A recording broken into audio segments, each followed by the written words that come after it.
कहाँ भागत बाड़े? तोहार दोस्त के हमने पकड़ ले बानी।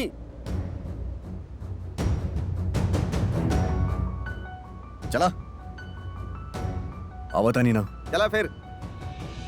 Sir, listen to me, sir. Sir, I am innocent. हम कुछ नहीं किए, sir. Sir, I belong to very decent family, sir. Sir, you can't do this to me, sir. Try to listen. अरे तू का सोचना कि भाग जीबा? अरे हम भागत नहीं कि तू बैठल कहाँ बड़े इंस्पेक्टर खड़ा बाड़े। चल स्टैंड अप। बीच में मत बोल। सर बीच में क्या बोलत बा? साइड में बोलत नहीं। हमारी बात तो सुनी। हम यहाँ पे बानी। एगो वे बाड़े ना अभिषेक मेहरा, रॉक स्टार। जी जनाब, इनके फंक्शन में आपके ड्यूटी रहे। सेलिब्रिटी बाड़े, पैसा के जोर तो दिखेबे ही ना। बाकी याद रखिए रॉक स्टार, पैसा के गर्मी ना वर्दी के सामने ना चलेला। गांधी जी के हर नोट ये वर्दी के सामने ठंडा पड़ जाला। पैसा के बात ना करता नहीं। हमें कहा था नहीं कि मैटर की यही सॉल्व कर दिया जाए। हमने यहाँ पे बेसिकली कितना मैटर सॉल्व करवा तू? कितना मैटर? रॉक स्टार बड़ा ना, रॉक स्टार साला कोनो क्रिमिनल से कम ना हो खेले। तू लोगन रॉक स्टार के जब सो रहे तब पार्टी के अंदर ड्रग्स पार्टी, लड़की लोग की पार्टी। हम कुछ बोलत नहीं की तो मतलब ही नहीं कि कुछ बोल ना सकेली। इंस्पेक्टर ना, इंस्पेक्टर हरी सिंह, तमीज से नाम ली है हमारा। समझ गए रॉक स्टार? इंस्पेक्टर हमारी बात समझे की कोशिश करी। वो यहाँ ना सुनब तो हर बात, यहाँ तो बिल्कुल ना सुनब। पुलिस स्टेशन में चल के बात करब रॉक स्टार अभिषेक मेहरा। लेकिन इंस्पेक्टर हमने कैले कब आनी? चोरी यहाँ पे चुरावे लायक बा का? ये भी बोले के बाना, ये भी सब थाना में बोलिया। ले चले दोनों के। सर लेकिन आप ऐसा ना कर सके नहीं। अरे अरे छोड़ दो सही। अरे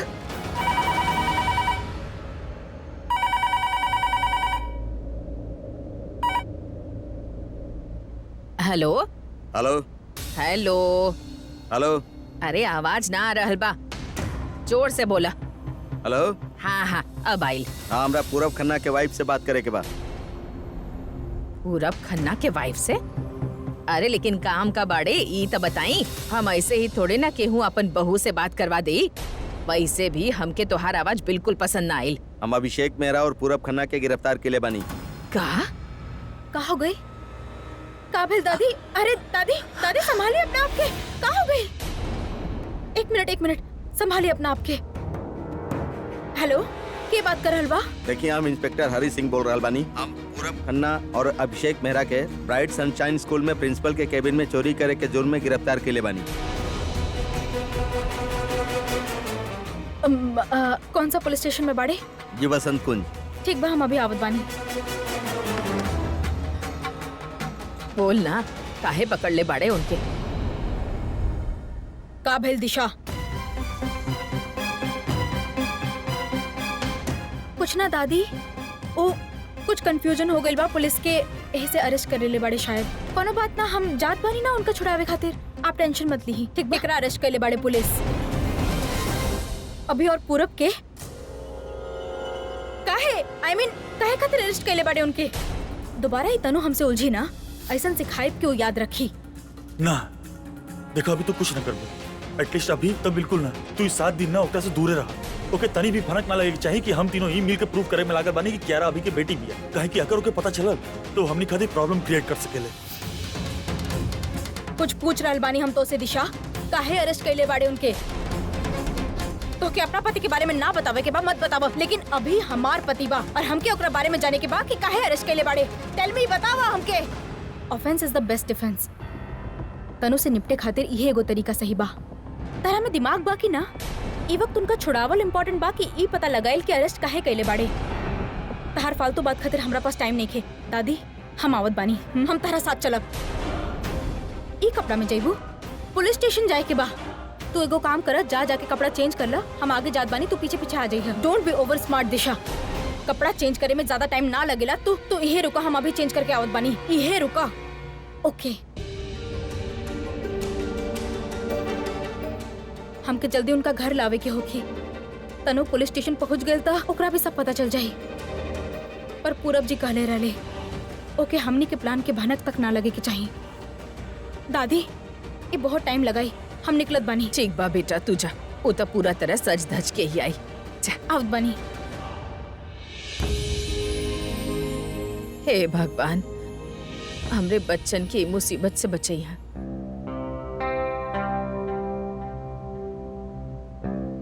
आसमान से गिरनी और खजूर पे अटकनी। गए रहनी स्कूल और पहुंच गई नहीं police station. I am sorry यार।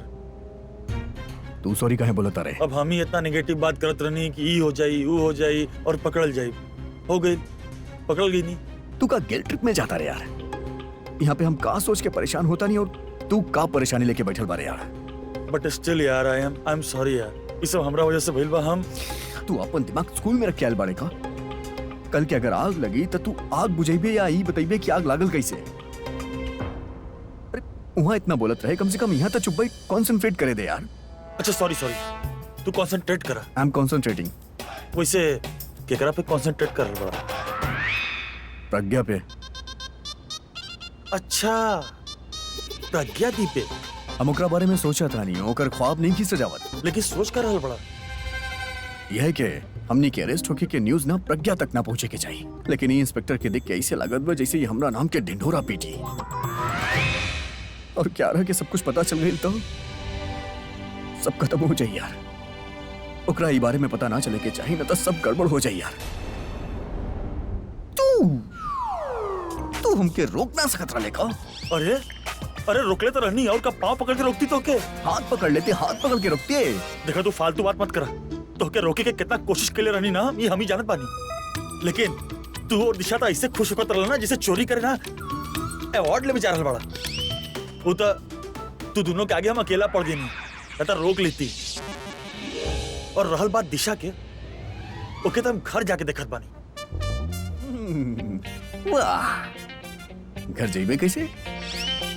अब आई दिशा और निकाली हमने की यहाँ से। बस दिशा के ना प्रज्ञा से पहले आ जाए के चाहिए। काहे कि प्रज्ञा का यहाँ पहले आ गिल ना तो इंस्पेक्टर के बोल के कम से कम 6 दिन हमके अंदर रखवाई। 6 दिन? हाँ, वो 7 दिन के चैलेंज चले रही ना, वो चाहिए कि 6 दिन हम लॉकअप के अंदर रही ताकि हम क्या रहा कि अपना साथे, ताकि हम अपन बेटी के अपना साथे वापस ना ले जा सकी। तोर का बा, तू तो ओकर भाई बाड़े, तारा छुड़वा दे। लेकिन इंस्पेक्टर के बोल के हम के अंदर रखी हूँ। ना ना, यहाँ तो गलत बाड़ा। देखा प्रज्ञा दी के पता चली ना कि तू जेल में बाड़ा तो के जेल करावे ना तो के छुड़ावे खातिर रही हैं। अबे तोरा भाई का बोल देनी, तू बहन के साइड लेता रहे अपन। ही मत भूल कि बहन के साथ साथ वो एगो माँ भी बाड़ी और माँ अपन बच्चा के बचावे खातिर कुछ भी कर सकेली।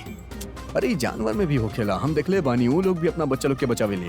फिर प्रज्ञा तो इंसान बाड़ी यार। वो माँ बाड़ी, बहन बाड़ी, लेकिन उससे पहले को औरत बाड़ी यार। और औरतन के तू जानत बाड़ा ना, जब औरत प्यार करे ले तो कंडीशन ना रखे ले। मतलब वो तो से प्यार करे ली तो पहले प्यार निभाई है ना। तू ऐसे कैसे बोल सकेले यार? तू जाने ना वो किंग के साथ रहेली, ओकरा से शादी कर चुकल बाड़ी। वो हमके हमार बेटी नहीं खेते, तोरा ऐसा काहे लागेला क्यों हमके प्यार दे? तू सच में जानना चाहत पड़ा ना?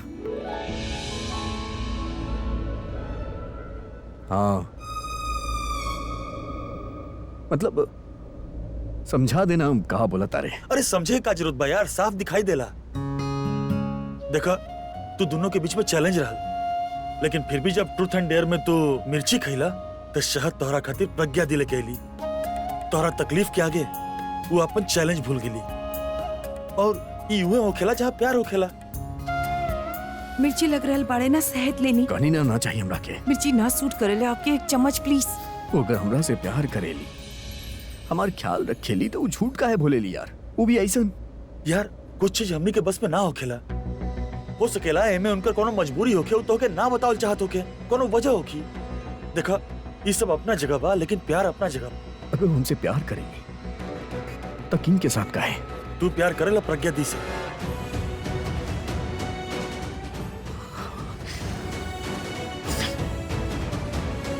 तू जाने लेना यार। तो फिर तनु के साथ काहे बाड़ा?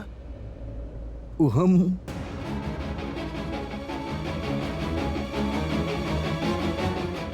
छोड़ना यार, हमने जेल में कौन बात लेके बैठल बानी।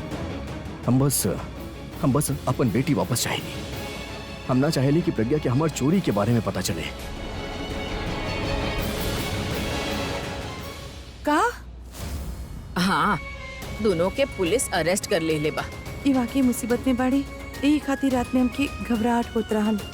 अरेस्ट कैसे कर सकेले? का कर दिले ऐसा? नहीं पता ना बेटा, पुलिस से बात दिशा ही कइले रहे। वो कहत रहल पुलिस से गलती भइल बाड़े। अब हम पुलिस स्टेशन फोन लगैले रहनी, कसम दे के पूछनी कि का भइल बताई हमके, तो वो बतैले कि पूरब अभी के साथ सनी के स्कूल गई रहे।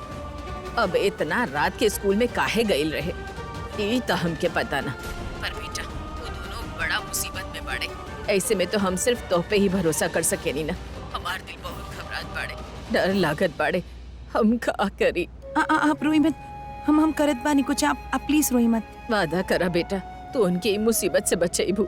हाँ हम वादा करत बानी, बस आप परेशान मत होई, रोई मत, आपकी तबीयत खराब हो जाई। सनी के स्कूल काहे गईले, वो भी इतना रात के? 7 दिन में हम साबित करके दिखाई कि क्यारा हमार बेटी बाड़ी। बस अब शाम तक एडमिशन फॉर्म मिल जाई और रात तक क्यारा भी मिल जाई। कियारा के एडमिशन फॉर्म वो अपन कैबिन में लॉक कर दिले बाड़े। हम ही इनके बताइले रहनी कि प्रिंसिपल वो फॉर्म लॉकर में रख दिले बाड़े। अब वो फॉर्म लेवे वहाँ चल गए होखिए, लेवे ना चोरी करे। अभी कैसन हरकत करके चैलेंज, अच्छा बिल पकड़ल गईले, जी गलती कैले बड़े ना ओकर सजा ही मिले के चाहिए। वहाँ स्वर्णी दादी परेशान रहल बाड़ी, ई घर ना आईले तो वो रो रो के आपन ही बुरा हाल कर लिए। का करी? तब का हुई? बेल तो सुबह ही मिली। सवेर तो हो गई ना? अर्ली मॉर्निंग बा जीजू, कोर्ट 9 बजे खुली, लॉयर कोर्ट जाई तबे तो बेल मिली ना। तो कुछ पैसा वैसा दे के निपटा लो ना। पैसा रिश्वत दी, गलत बात भाई। ई देखा के बोल रहल बा। जब हम कहले रहनी कि चोरी कईल गलत बा, तब तू का लेक्चर देले रहलू, तब के बात और रहे। और अब का बात बा? हाँ अब क्या रहना चाहिए? ओकरा खातिर कुछ भी कर सकेलू, रिश्वत ना दे सकेलू। रिश्वत गलत बात भाई। तू लोग प्लीज लड़े बंद करा यार। हमके बस ये बात के टेंशन बा के पुलिस प्रज्ञा के फोन ना कर दे। वैसे लोग प्रज्ञा के फोन काहे करी? हम ऑफिस से कोनो फोन तो कहले ना बानी, तक केहू के का पता चले कि हम वहां पे गइल काहे बानी, बना? सबके सब कुछ पता बा।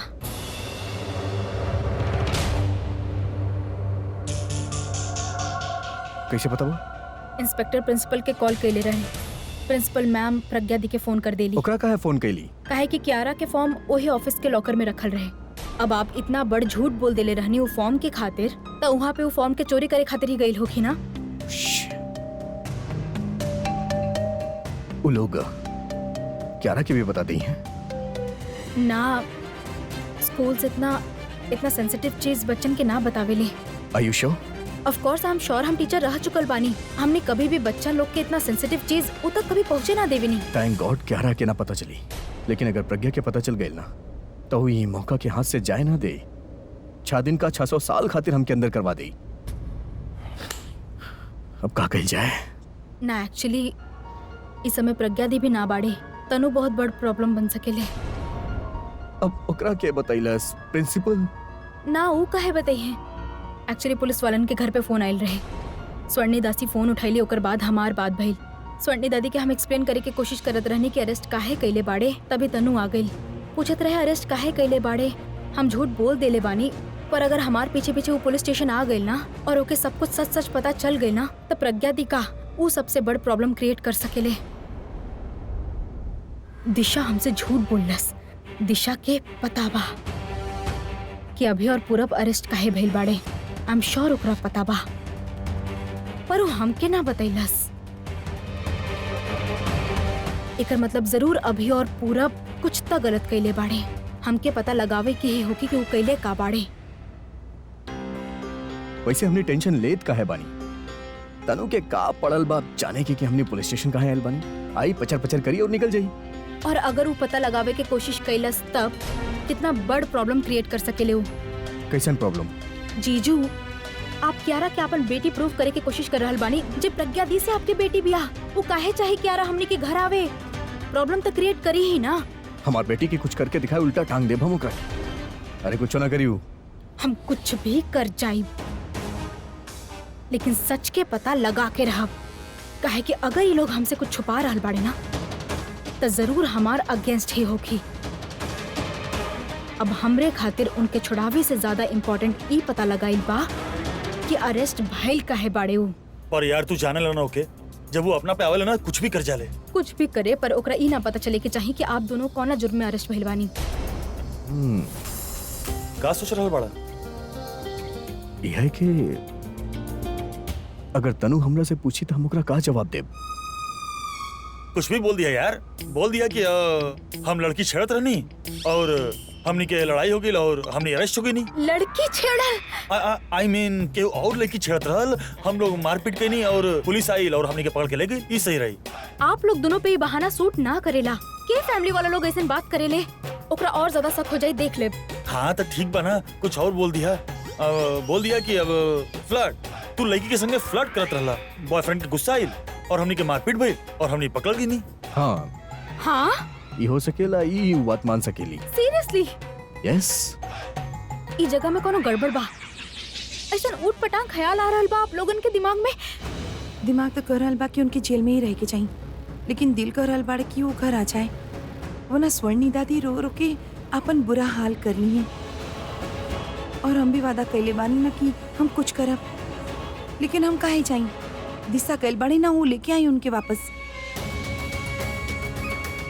लेकिन हम ही होत कैसे देख सकेनी?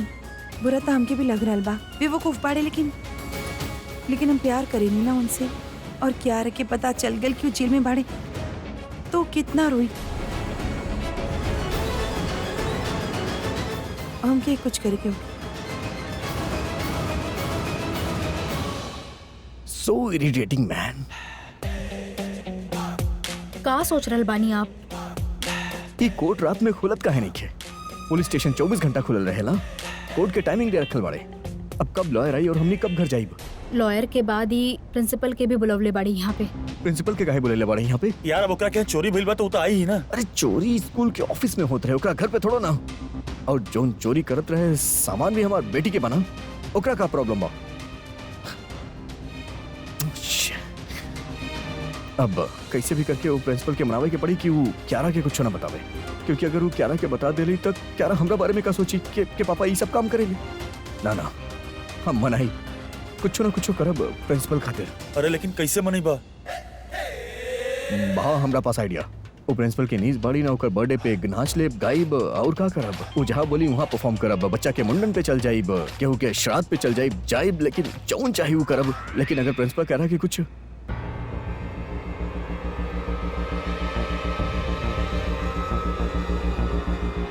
आई नो तू जानबूझ के हमके छोड़ के आयल रहलू। अभी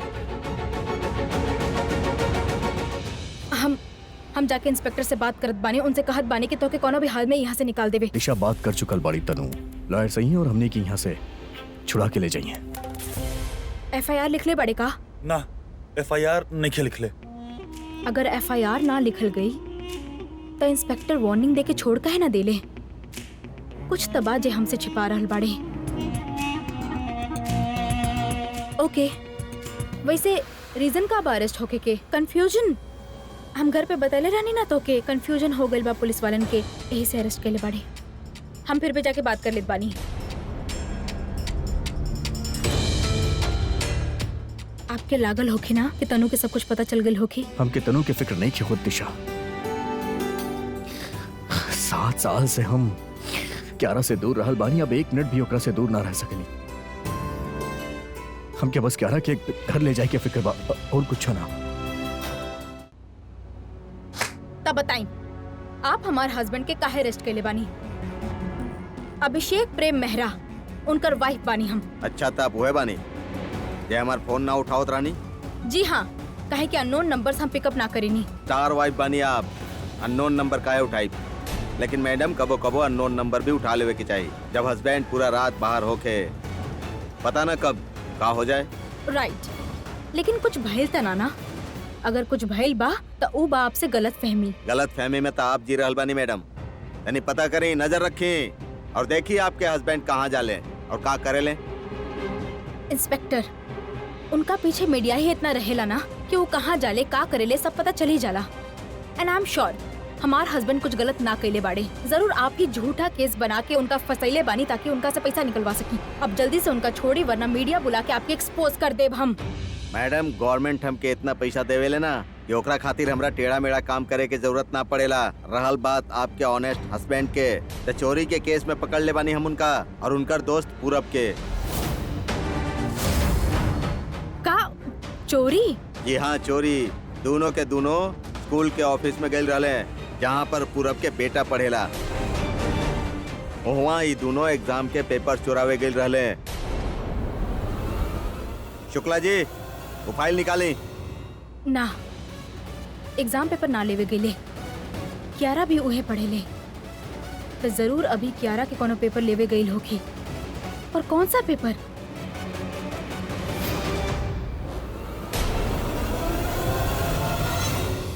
अभी क्यारा के अपन घर लाके अपन फैमिली के कंप्लीट कर चाहत बा, लेकिन अगर अभी के पता बा कि क्यारा होकर बेटी बिया, तो प्रज्ञा अभी और क्यारा के फैमिली आपस में मिलत काहे नहीं खे? कहीं प्रज्ञा इतना मना कर देलस कि क्यारा अभी की बेटी ना बिया? हाँ, कल रात अभी कुछ ऐसा नहीं बात करत रहे। सब संभाल के अभी। इतना ड्रिंक काहे करेला? अभी Pragya, Pragya, I love you. क्यारा हमार बेटी कब पैदा भइलू? गॉड नोस कब पैदा भइल। क्यारा के एडमिशन फॉर्म उहे में लिखल होगी कि क्यारा कब पैदा भइल, और अभी ओकरा चुरावे खातिर ऑफिस में गइल रहे। पर ऊ काहे पता लगावे चाहत बा कि क्यारा कब पैदा भइल?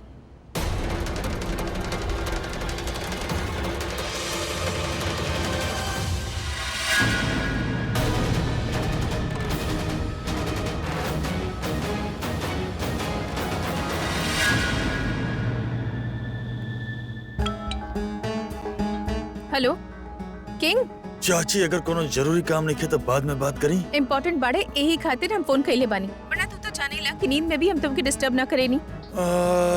नींद तक खुले गई बाप। बताई। बेटा, जे टाइम लोग घर पर उठल भी ना होले, वो वक्त प्रज्ञा घर पे ना बाड़े, वो कहीं चली गई बिया। का मतलब? मतलब घर से बाहर बाड़ी। अब वो आधी रात के घर से बाहर चल गई या सुबह सुबह चल गई और वापस ना आई, हमके ना पता, लेकिन इतना जाने नहीं क्यों घर पर ना बाड़ी। ठीक बेटा, तू कितना मेहनत करेला, बाहर जाला, काम करेला, और वो प्रज्ञा बस यही इंतजार में रहेली कि तू घर से बाहर निकला और ओके बाहर निकले के मौका मिले। चाची प्लीज ऐसा बात आप फोन पे मत करी, और वैसे भी हम आपके ये सब बात करे खातिर मना ही कइले रहे। देखिए हमके नींद आ रहा बा, हम फोन रख रहल बानी। किंग, तो के सुने के ही पड़ी। तू अपन आँख बंद करके रह सकेला, लेकिन हम अपन आँख खोल के ये सब देख के तोहार घर बर्बाद होत ना देख सकेनी। चाची बाय बाय। प्रज्ञा अभी के पास गई बाड़ी फिर से। हमके जब लागल कि प्रज्ञा घर पे ना बाड़ी, तो हम मेलविन से पूछनी कि प्रज्ञा कहाँ बाड़ी, तो मेलविन हमसे बतैलस कि सोनी दासी के रात के 10 बजे फोन आयल रहे और ओकर बाद प्रज्ञा गायब हो गई। तो हम सोनी दादी के वापस फोन कईनी और पूछनी, तो वो हमके बतैली कि प्रज्ञा सुबह सुबह गई बाड़ी अभी के जेल से छुड़ावे खातिर।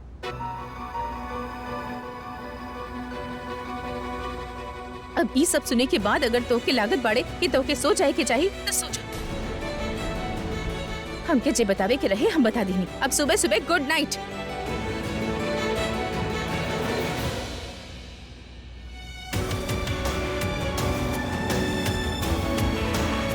अभिषेक के जेल से छुड़ावे खातिर प्रज्ञा गई।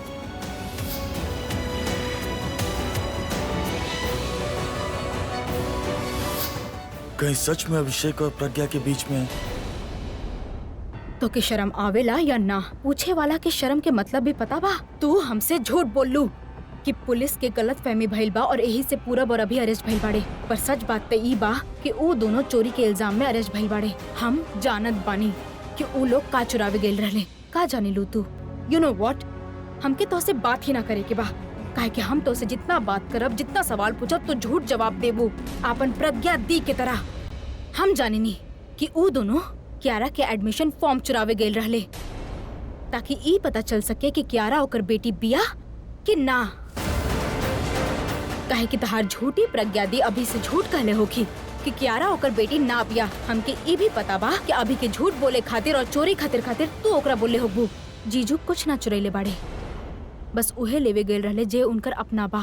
और वो एडमिशन फॉर्म ई खातिर ना लेवे गेल रहले कि उनके कंफर्म करे के बा कि कियारा उनकर बेटी बिया कि ना। वो जाने ले कि कियारा उनकर ही बेटी बिया, बस दी के प्रूफ दिखावे के बा। और जौन देनी प्रूफ हो गइल ना कि कियारा उनकर ही बेटी बिया, कियारा अपना पापा के पास होई। और जब दी के दिल से ये डर हट जाई तब वो भी जीजू के पास होखी। और जौन दिन ये तीनों एक फैमिली की तरह घर में रही हैं, वो दिन तोहरे खातिर वहाँ पे कोनो जगह ना होखी।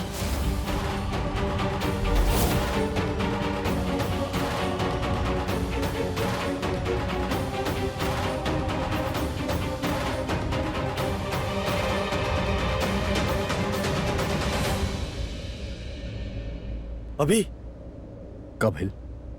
प्रज्ञा दी,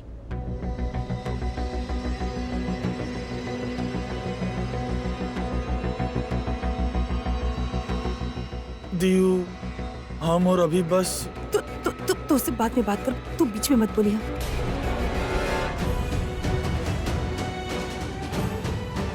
चैलेंज कहीं नहीं तो कुछ भी करिए हमरा मन में जो नहीं हम करम। तो करी ना, बेवकूफी मत करी। तू ही मजबूर किले बाड़ू हमरा के। तू इतना शौक कहे होता रू? तारा कोनो थोड़ो ना परेशानी भइल बा। अभी आराम से। आप हमरे बेटी के स्कूल में गई रानी, आप एक बार भी सोच ली बानी कि अगर वो हमसे सवाल करे तो हम का बोली तो के? झूठ बोले से पहले तारा सोचे के चाहत रहे। तू ही मजबूर कैलू हमके ये सब करे खातिर। ये सब करे के खातिर आपकी सच साबित करे के बाड़े तो आप झूठ के सहारा ले लिया। आप चोरी करे चल गई नहीं। दियू, हम और अभी बस ऐसे ही चल। ऐसे तू लोगन के मजाक लागत बड़े हमरी जिंदगी के सवाल बाड़े।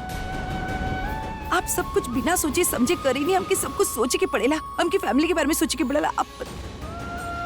आप खुद एक रॉक स्टार बानी, आप एक बार भी ना सोचनी कि आप ये सब करिए तो पुलिस केस होगी, मीडिया के पता चली और बात मीडिया तक जाई तो उस सच के पता लगा ही नहीं, और ना लगा पाई तो आपसे सवाल करी तो आप जवाब दिए। काहे गलरानी स्कूल में चोरी करे, गलरानी का करे, गलकानी का बोली आप? सच बताइब ना, हम सच बताइब कि तू हमसे हमार बेटी छिनले बाड़ू, ओकरा वापस लावे खातिर हम ही सब कइनी। रुक यार तू पूरब, जौन सच होई हम बोल देब, कोनो फर्क ना पड़ेला। हमके मीडिया और लोग से कोनो डर ना लागेला। तारा डर लागत होई खातिर अभी भी वक्त बा, क्यारा के हमके वापस देता। आप ऐसा कैसे, आप सोच भी कैसे सकेनी? बेटी बाड़ी हूँ हमार, आप हमसे हमार बेटी मांग रहल बानी। वो हमार बेटी भी बाड़ी, ओ पे हमार भी हक बा, और केहू हमरा से हमार हक छीनी तो ओकरा वापस लावे खातिर हम कुछ भी कर सकेनी। ना बाड़े आपके, कुछ ना बाड़े, ना हम ना कियारा ना हमनी पे कोनो हक बाड़े आपके। कौन हक के बात कर रहल बानी आप? निकाल दिले रहनी ना अपन घर से, अपन जिंदगी से 7 साल पहले। आज हक जतावे आल बानी आप। उस 7 साल हमरे खातिर 14 साल के वनवास रहे, तब कहाँ रहनी आप? हमरे हर तकलीफ के बदले भगवान हमके एक खुशी दिले बाड़ी, वो खुशी आप हमसे छीने चाहत बानी।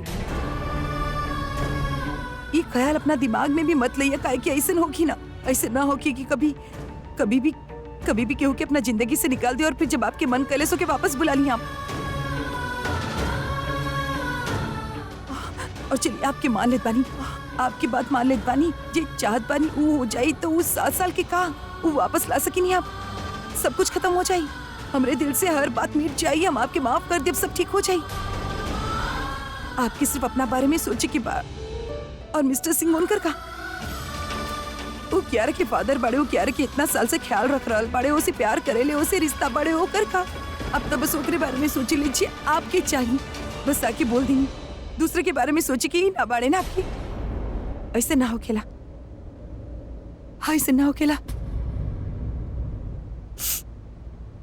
ऐसे ना हो खेला।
मैम आपके मिले के टाइम खत्म हो गइल बा, इनसे मिले के हुआ और आइल बा।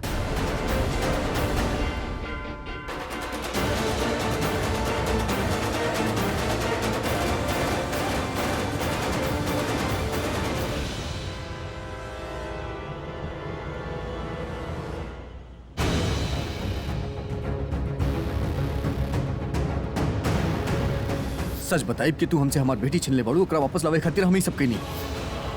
हमके मीडिया और लोग से कोनो डर ना लागेला। तारा डर लागत हुई खातिर अभी भी वक्त बा क्यारा के हमके वापस देता।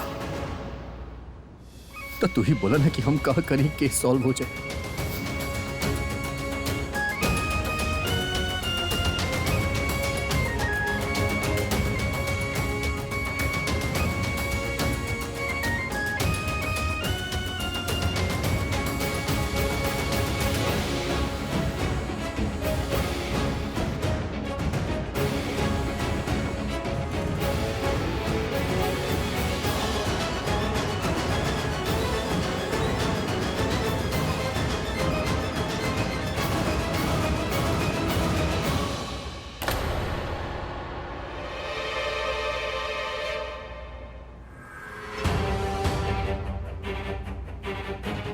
पता ना कहाँ से आ गए हमार लाइफ में।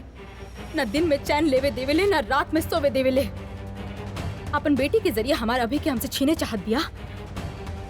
हम में से एक सांस छीन ले।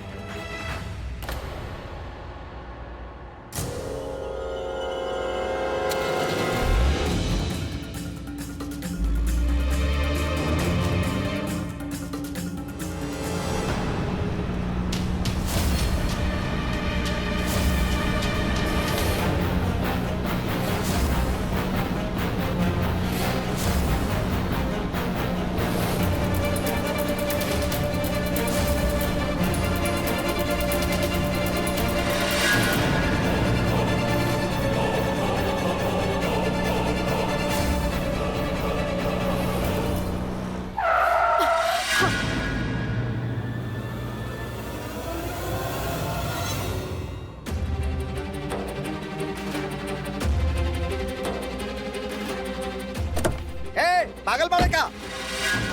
ओ मैडम दिखाला ना का? Sorry sorry. सॉरी का? अंदर चला, बड़का साहब से बात करा। अरे हम माफी तो मांगत बानी ना। हम अब का मतलब बा? I am sorry. माफी मांगे से का होखेला? अभी जीप के टक्कर लग गई तब साहब तो हमरा पर चिल्लाता ना।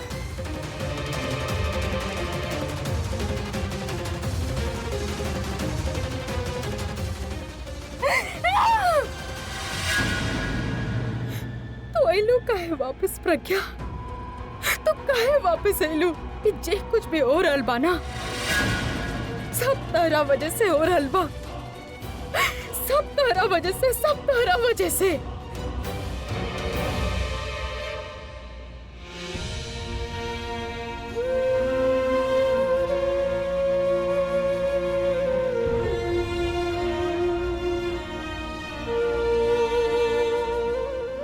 हम अभी आवत बानी।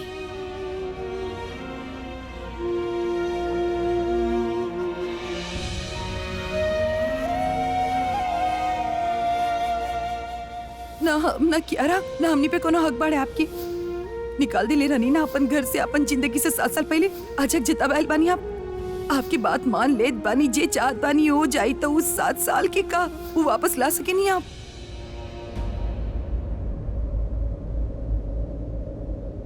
चला तोनी दोनों के साहब बोले बाड़े, मुझे मैडम आइल बाड़ी ना, तोनी दोनों के खिलाफ FIR दर्ज करवा रहल बाड़ी। तोनी दोनों के तरह लंबा टाइम के जेल के हवा खाए के पड़ी।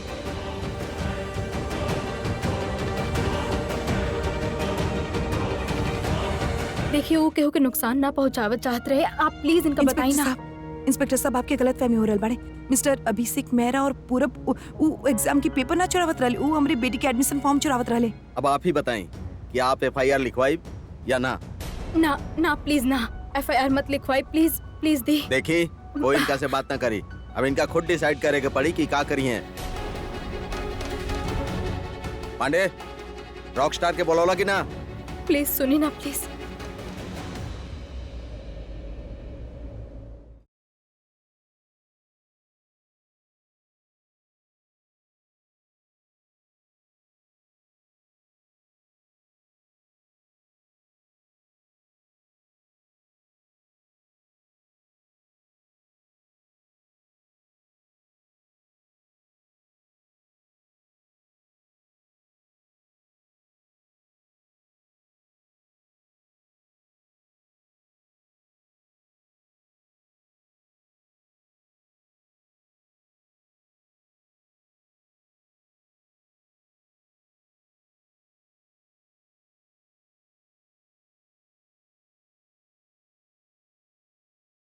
देखी आपके इनका से घबराए के कोनो जरूरत नहीं के। पुलिस अब आपके साथ में बा। अगर ये आपके थोड़ा भी तकलीफ देवे के कोशिश कैले तो हम इनका अंदर कर दे। ये लोग बड़ लोग बारे, ये लोग के लगेला कि ये लोग कुछ भी कर सकेले, लेकिन कानून भी कुछ होखेला। ये लोग के पता नहीं क्या वो। देखी हम FIR लिखले बानी, आप बस एकरा पर साइन कर दी, फिर देखी हम इनका कैसे सीधा करत बानी। एक के रात में हम इनका रकड़ ना निकाल देनी, फिर कहा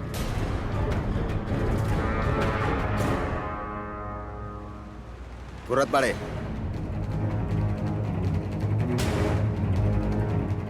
ऐसे का जरूरत पड़े? हाँ इंस्पेक्टर, 1 मिनट। सरकार तोहरा जैसन के शो में हमनी लोग के, हमनी पुलिस वालन के वॉचमैन बना के का खड़ा कर देवेले कि तोहरा के का लगला हमने के कुछ ना आवेला। तोहरा हवालात में डाल के दिखावत बानी कि हमनी के असली काम का बा। अभी बताओ, पेपर चुरावे तू काहे गेल रहले? काहे चाहत रहे तोरा कियारा के एडमिशन फॉर्म? बोल। होने का देखत बाड़े?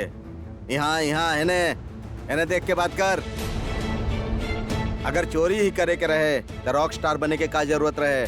आखिर एगो रॉक स्टार के चोरी करे के जरूरत काहे पड़ल? बोल, काहे गेल रहले चोरावे? बोलत नहीं चेकर मतलब ई ना बा कि हमके क्रिमिनल बना के कुछ भी बोलत जाओ। हमके वो पेपर की जरूरत रही, खातिर हम गेल नहीं वहाँ पे। तेवर दिखावत बाड़े। लिसन इंस्पेक्टर, यू कांट डू। 1 मिनट। तेवर मत दिखाओ, तमीज दिखाओ, तमीज। फिर घूरत पड़े। हम कहानी आंख नीचे कर, आंख नीचे कर।